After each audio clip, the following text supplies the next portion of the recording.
I never thought we'd get a Filipino-inspired mythical dragon in one of my most favorite Archon quests. The finale of Paralogism leaves us with some interesting lore drops, but we'll focus on a missed dialogue about an immortal dragon found within Natlan.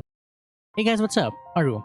As much as you don't want to admit it, you're basically missing out on a completely new dragon, either abyssal or elemental, and some ancient Filipino folklore being casually dropped into Genshin's canon. And you won't even see it because it's only available when you haven't done Dragonspine's quests. This part of the quest marks a rare moment of calm. Dialogue heavy, lore rich, and full of layered hints for not just a new dragon, but also for Albedo and Rhinnedottir's moral perspective on alchemy. But if you were paying attention, especially about the runestone talk and the wandering troops fight against the Bakunawa, then you probably already know we're not just dealing with a moon-eating myth anymore. There's actually a good chunk of lore that gets glossed over here since it can only be found by starting a fresh account, like how Orban admits that they carved a magical stone out of a dead abyss dragon's flesh, or how the official story in Mondstadt straight up contradicts Natlan's own story. Now, as we take a deeper look at this part of Paralogism, the lore, the runestones, and the roaring things still hiding near Natlan's western border, maybe you'll realize that this wasn't just a throwaway myth drop, but rather a preparation for the next update.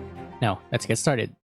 Interlude Chapter 4, Part 3, The Gardener. During the extraction of Durin's heart, we see Albedo open up about his true motivations. Helping Mini Durin wasn't his actual goal, and what he really wanted was to create life where none should exist and explore the boundaries and meanings of creation. That's the heart of his philosophy on alchemy, which is morally different to the mad alchemist Rhinnedottir or Gold. While his primary goal is to serve Mondstadt as the Favonius captain, he doesn't view Durin or his other air-quote siblings as family. To him, they're just other outcomes of the same alchemical process, products of alchemical creation. This shows a certain level of objectiveness which is mistaken for emotion. He is still a homunculus who struggles with human emotion and living as a human, but he knows when he should or shouldn't do something morally right or wrong. It just so happens that his quest to deal with the dragon ever since his station in Dragonspine aligns with Mini Durin's wish to be part of the world and with Anders' daughter's wish to change Durin's fate, no matter how difficult it may be. This has been highlighted by Venti and the quest itself and mentioned in many previous Archon quests already. I know it's not really the main point of the video, but I thought that I should discuss this and show you the difference in perspective regarding Albedo and her mother Rhinnedottir.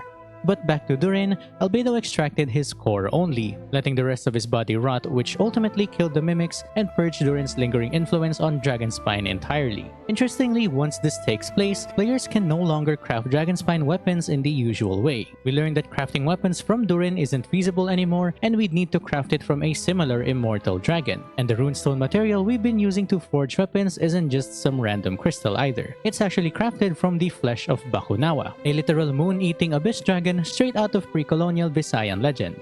If you haven't finished the Festering Fang quest, which you likely have, but have cleared other regional content, Albedo and Sucrose send over a special runestone to help and replace the means to make Dragonspine weapons. Because back then, you'd need to create Dragonspine weapons using Durin's core within Dragonspine. Orban explains that he couldn't cut into the dragon tooth anymore until Albedo and Sucrose provided a runestone that channels vitality. According to Albedo, this runestone holds, air quotes, infinite vitality and was crafted from the flesh of a mythical dragon slain long ago in the Mare Jivari. Now this is where it gets wild. The creature that the runestone was carved from was none other than Bakunawa, a massive Filipino abyssal dragon whose body within Natlan still pulses with power even after a millennium.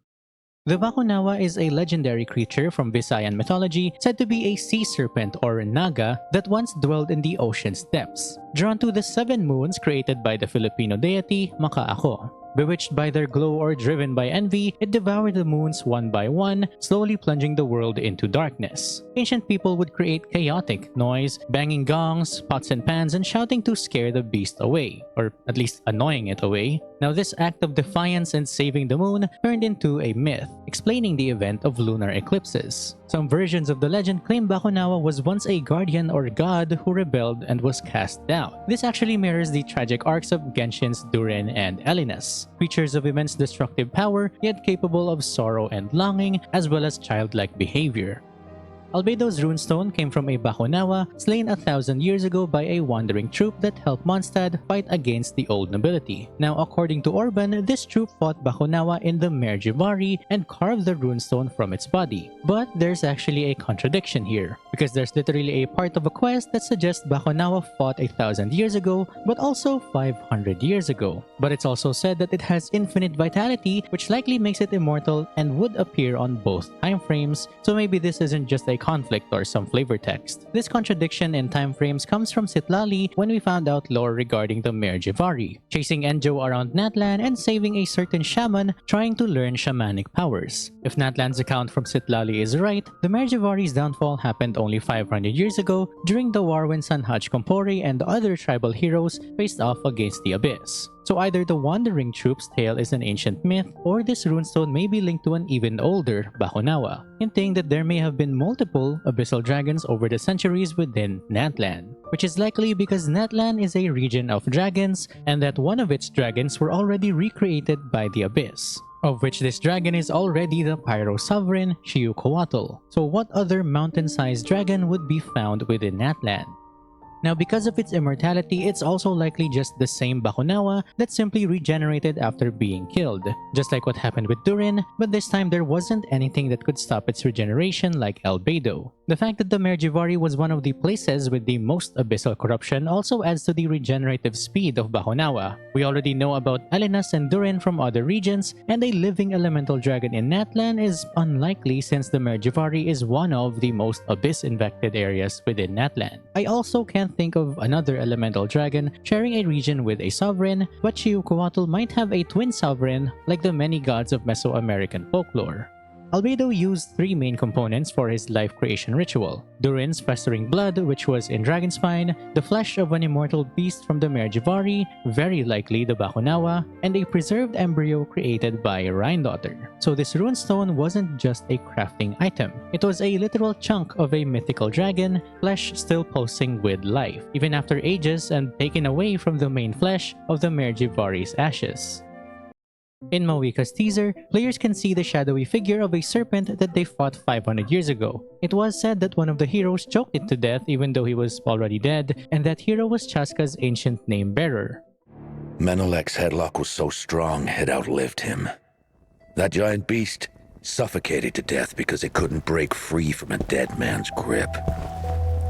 Today, players can also hear the roar of a massive creature from the westernmost part of Natlan, believed to be the former location of the Mare Jivari. Based on the sound recordings taken near the new secret source boss, this beast makes 5 to 7 unique growls that trigger randomly. And these noises can also vary in volume, so you might have to stay for a while until the best ones can be heard clearly.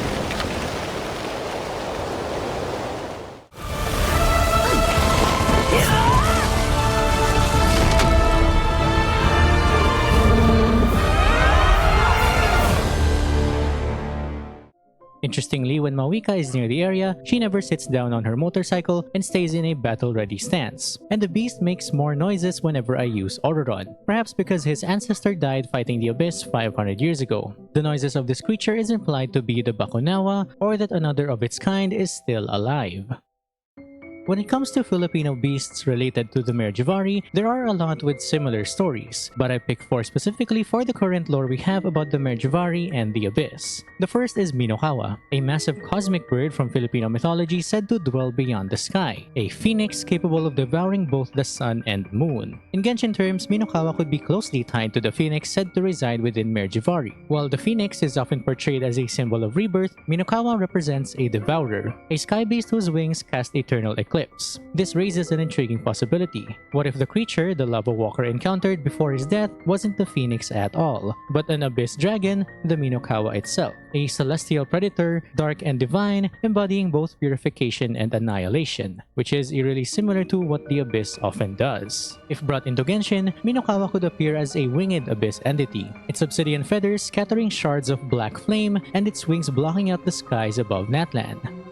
Next is Arimaonga, a legendary lion-like beast revered for its strength and association with ancient guardianship. This beast plays with the moon like a ball and eats it like a toy, and the same noise from gongs can drive it away, just like the Bakunawa. Within Genshin's world, the Arimaonga could serve as a corrupted protector. Once a sacred flame beast assigned to guard a abyss-covered area in Natlan, it might have been a noble sentinel of Mare Jivari before being overtaken by the abyss. Or perhaps it was the target of Sanhaj Kampore's legendary hunt 500 years ago instead of the Bakunawa.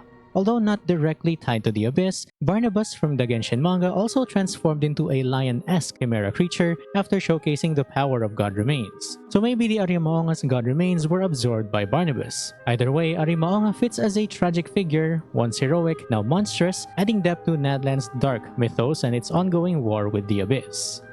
Now, among the most terrifying figures in Filipino mythology is the Laho or Lawu from various Filipino regional cultures, a serpent-like beast said to devour celestial bodies, not for hunger but to erase them from existence. If you've read about lore regarding Skirk, then you'll know that something outside of the vat destroys planets. While the Minokawa swallows the sun and moon as part of a cycle, Laho or Lawu represents total erasure, consuming light, time, and even memory. In a Genshin context, Laho could be the ultimate abyss predator, one responsible for the complete disappearance of planets and the start of all abyss corruption, a being so massive and ancient that its breath silences regions. Now if this thing is still out there, then Mare Jivari didn't just vanish. It might have been swallowed whole. Together, the Laho and Lawu form a mythic duality, one that consumes above and the other below. If introduced to Genshin's world, they would represent the endgame level abyssal threat, and could maybe represent the Gnostic Serpent, monsters not just of destruction, but of total cosmic reset. I won't be talking about Skirk's elemental alignment coming from the 7 shifting serpent, but maybe these abyss serpents are the Filipino world-eating myths of different elements too. What began as Albedo's philosophical quest has turned into a deep dive into the world's forgotten lands. The Bakunawa, once a figure of Filipino myth, is now a canon part of Genshin's complex dragon/abyss lore. Its power shaped weapons, rituals, and perhaps the course of history in Natlan. The possible inclusion of creatures like the Minokawa and Arimaonga pushes this even further, blending mythologies with elemental fantasy and opening the door to more abyssal monsters tied to real-world folklore. And mixing it with Lovecraftian abyss monsters that we've seen before, we might even see more twisted creations within the lore of Genshin. If Mare Jivari was the battlefield, then these beasts were the weapons of the dragons and the abyss, and not all of them stayed buried. So there we go, a quick look into the Bakunawa and some theories on what else could be related to Filipino myths regarding the Mare Jivari. I'm quite excited to know the origins of this creature and would love to see more Filipino-inspired beasts within the game pop up. But that's gonna be it for today's highlight video, Paralogism, so I'll see you guys in the next one, yeah? As always, like if you enjoyed, comment below your thoughts, subscribe and hit the bell for more of my ramblings, and stay mad theorists. Bye!